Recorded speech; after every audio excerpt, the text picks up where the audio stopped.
Tiger of San Pedro. This is a Latin tune.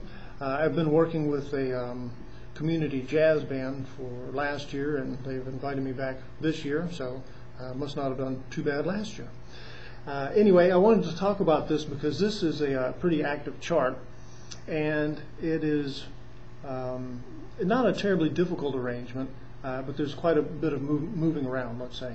And one of the big topics that I wanted to touch on here is dealing with what are called shell voicings. Now, a shell voicing generally is where we're playing the third and the seventh of a particular chord. Okay, so we're going to talk about Latin jazz or jazz in general. We're going to have major and minor chords, which will either have a major third or a minor third, and then all the other sorts of things dealing with the seventh. But the seventh would only be major or minor. Okay, so we're dealing with just combinations of that.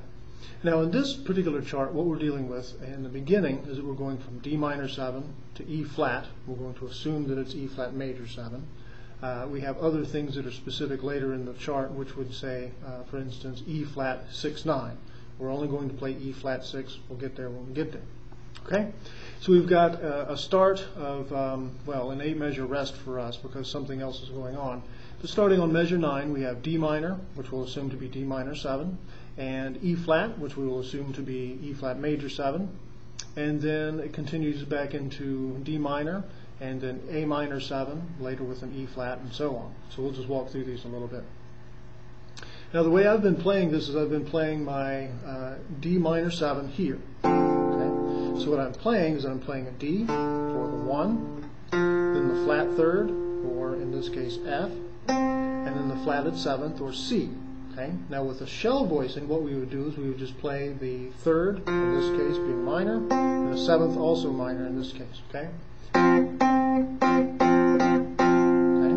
So that's what we would do here, and when we go to E flat, we would just simply move that up 2 frets, because we're going to have an E flat here, so we play E flat major 7. That's why we're making that assumption. So we would have E flat, the major third, and the major 7th. Now, the second measure here, and the fourth measure, and the sixth measure, and the eighth measure, they have, in this chart, actually a written rhythm. Okay? So they want us to do something specific there. The written rhythm is, okay? So I usually play something like, okay?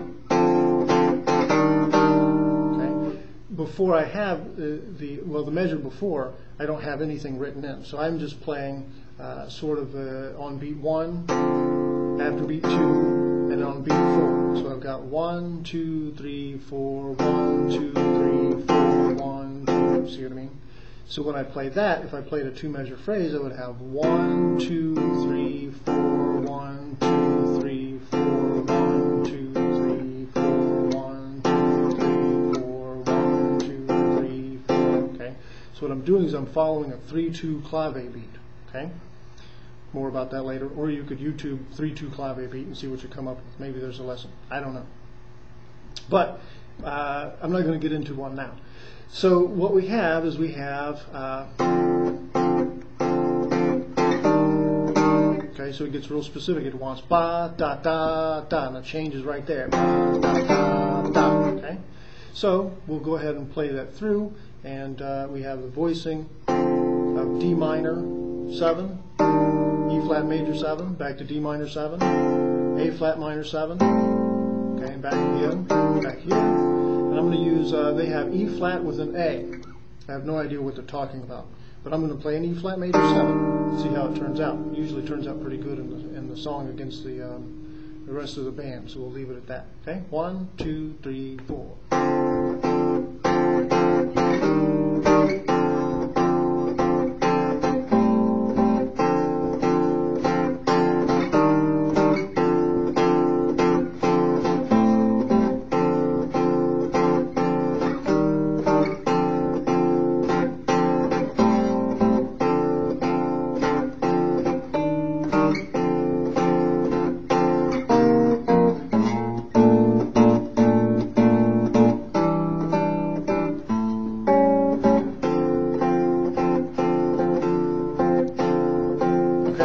So you get the idea. That's how it works out. I ended up working through in the tail end of things on measure 24. I have D minor 7, C minor 7. So if C is down 2 frets or a whole step down from D, well then the D minor 7 would move down a whole step to give us C minor 7. Okay. They give us C minor 7 with an F in the bass, and I just change it to this, okay, where I have the F, I have the third and the flatted 7th there from the C minor. Okay. The listener usually perceives that as F7 sus. Okay. So it kind of hangs there for a minute. Okay, we hear it go, oops, excuse me, I need to go to B flat. That would sound a lot better, wouldn't it? Hear how that relaxes? Right. So that's why I say that the listener is going to perceive that not as a C minor 7 going to the B flat, but rather as an F7, just has a sus note on top, going to there. Okay. So from that, we have, right,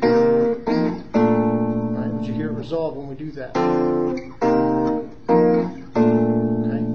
So anyway, that's what's going on there. And then in the second section here, I guess we could call this the B section. We're using B flat major 7. Okay, so we've got, this is B flat, that's going to be the major 7th of B flat, and a major 3rd of B flat. So it gives us a major 7 chord. E minor 7 to A7. Okay. And then D minor, they have D minor 11 listed. I could play it this way. That's how I might usually do it. However, I don't remember what my horns are doing, but I bet they're probably in that area doing something. I don't want to get in their way, so I'm going to keep it as a simple minor 7. I'm not going to put any extensions on it. That's what the horn players do. Okay? And then that's pretty much it for this tune. Different arrangements of timing and so on, but those are essentially the chords. Have fun.